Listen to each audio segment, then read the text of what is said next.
l'histoire d'une petite fille qui s'appelle Louise, qu'on appelle Loulou, qui donc un jour assiste avec sa mère à la remise des cendres de Jean Monnet au Panthéon et qui voit pour la première fois de sa vie François Mitterrand en vrai, qui est donc président de la République à l'époque, et elle est prise d'un sentiment d'amour absolu et tout à coup elle est persuadée qu'elle est sa fille parce qu'elle sent une espèce d'intimité entre elle et lui qui ne peut s'expliquer autrement pour elle. Elle se sent très proche de lui, même physiquement. Elle a quelque chose qui la fait vraiment vibrer, en fait, qui la touche au plus profond d'elle-même. Et du coup, elle se dit, bah voilà, c'est une évidence, en fait, je suis sa fille, c'est tout trouvé, quoi. Elle trouve cette explication assez rationnelle, elle trouve ça très rationnel. Et surtout, elle ne cherche pas à le justifier, elle ne cherche pas à l'expliquer, il n'y a pas de possibilité d'explication rationnelle, c'est-à-dire qu'elle ne se dit pas « ma mère a dû le rencontrer », ça n'est pas du tout ça. C'est quelque chose qui vient de nulle part et qui est là, et puis c'est tout, on ne se pose pas de questions, elle est la fille de François Mitterrand, et puis c'est comme ça, quoi. Parallèlement à ça, évidemment, elle a des relations avec son père qui sont un peu silencieuses, qui sont des relations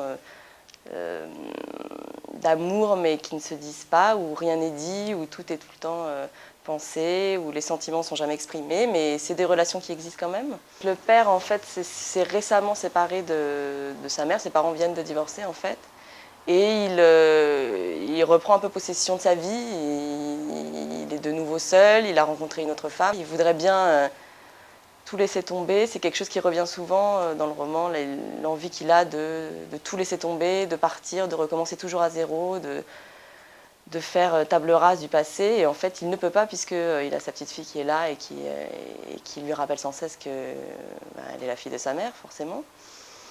Et qui, en plus, leur relation est un peu compliquée parce qu'il a l'impression qu'elle est le symbole de sa culpabilité à lui, d'être parti. Et donc, en fait, voilà, le roman va se suivre sur ces deux choses-là qui avancent, en fait, progressivement. D'un côté, sa filiation imaginée avec François Mitterrand, et puis de l'autre, la relation avec son père qui prend un tournant un peu particulier quand Louise est hospitalisée parce qu'elle devient paralysée des jambes d'un coup, comme ça, subitement.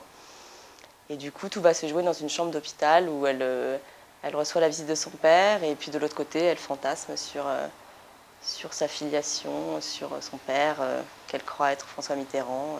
Moi, enfant, je n'ai jamais cru que j'étais la fille de François Mitterrand, évidemment, mais j'avais une espèce de passion pour François Mitterrand, quelque chose de complètement enfantin pour le personnage qu'il était, pas spécialement pour l'homme politique, ça n'avait rien de politique évidemment, mais j'avais une espèce d'admiration absolue pour lui, j'étais très impressionnée par ce qu'il représentait, parce que c'était le président de la République d'une part, et parce que c'était un homme très autoritaire, enfin avec beaucoup d'autorité plutôt, très charismatique, qui impressionnait énormément les gens.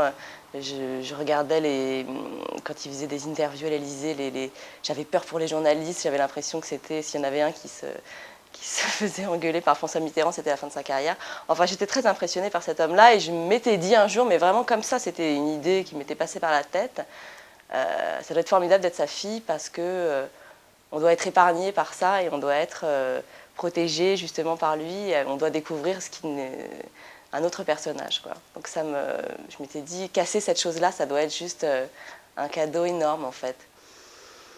Et du coup, quand j'ai eu cette idée-là, je me suis dit, tiens, c'est une idée qui est pas mauvaise parce que j'avais envie de parler des rapports père-fille, c'était quelque chose qui me touchait et puis qui était assez personnel pour moi.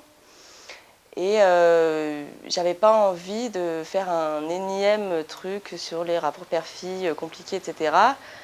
De manière directe, je voulais l'aborder de manière un peu détournée. Donc là, c'était l'occasion d'aborder les choses de manière pas frontale, quoi, de ne pas rentrer tout de suite dans on n'arrive pas à se parler, etc. C'était quelque chose de plus allégorique. Et puis, il y avait une dimension un peu fable qui me plaisait bien dans le côté recréer un conte en fait sur une petite fille qui voudrait être la fille de la princesse, quoi, ou la fille du roi, et là le roi c'est pas un roi, c'est François Mitterrand en fait, c'était ça l'idée de départ. Quelqu'un m'avait dit il faut faire très attention quand on envoie à des éditeurs, il faut bien choisir à qui on l'envoie parce que ça sert à rien de l'envoyer à des gens qui d'emblée vous diront non parce que ça correspond pas.